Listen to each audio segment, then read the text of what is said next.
আরও স্বীকৃতি বাড়ছে,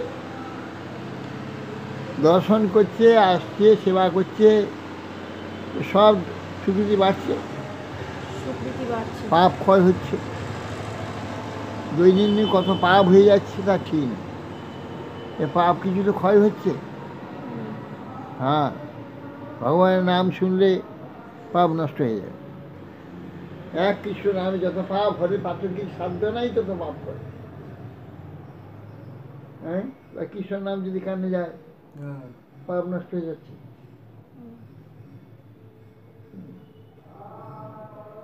ইচ্ছা করে সে আসছে, তাকে জোর করে কেউ শুনিয়ে দেয় না।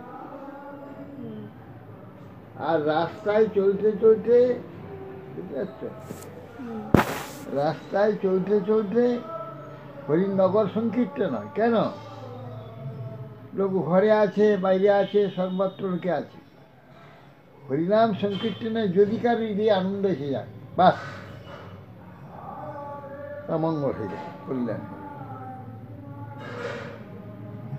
সেই ঘরের ভিতরে আছে, কারণ ঢুকেছে রাস্তা দিয়ে সংকীর্তন যাচ্ছে, ও শুনে খুব ভালো লাগে। বাহ, ভগবান প্রসন্ন, ভগবান তাই দিয়ে বসে আছে।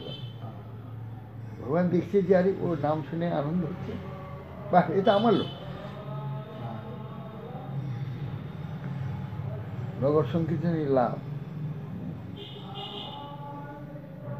বহু লোকের আনন্দ হয়, কারো কারো রাগ হয়, পাষণ্ড, যে দুষ্ট লোক, ভাগ্যহীন, ক্ষতি অপরাধ হয়ে যাবে, আরো নিচের দিকে নিয়ে যাবে। যার আনন্দ হয়ে গেল, বাস, ভগবত কৃপা পেয়ে গেল। তা এরকম বহু লোকের উপকার হয়।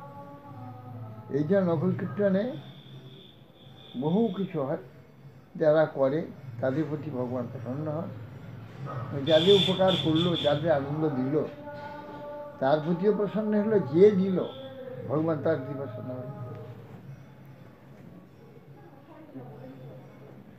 এই জন্যে নগর কীর্তন খুব ভালো। মহাপ্রভু খুব আনন্দ, মহাপ্রভু তার নগর কীর্তন করুন। নগর কীর্তন, মহাপ্রভু নগর কীর্তন নিজে করে শিক্ষা দিয়েছে।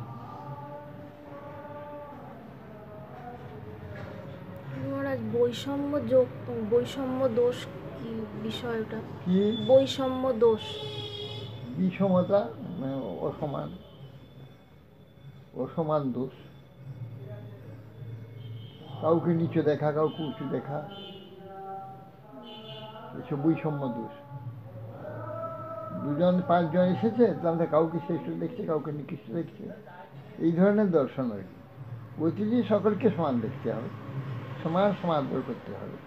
হয়তো বৈষম্য করছে, কাউকে শ্রেষ্ঠ করছে, কাউকে করলে করছে, এ বৈষম্য দোষ বলে। আর গুরু মহারাজ, কৃপণ শব্দের অর্থ তো কৃপণতা করে, জাগতিক বিষয়। কৃপণ মানে দরিদ্র, দরিদ্রকে কৃপণ বলে, অর্থ কঞ্জুসকে কৃপণ বলে।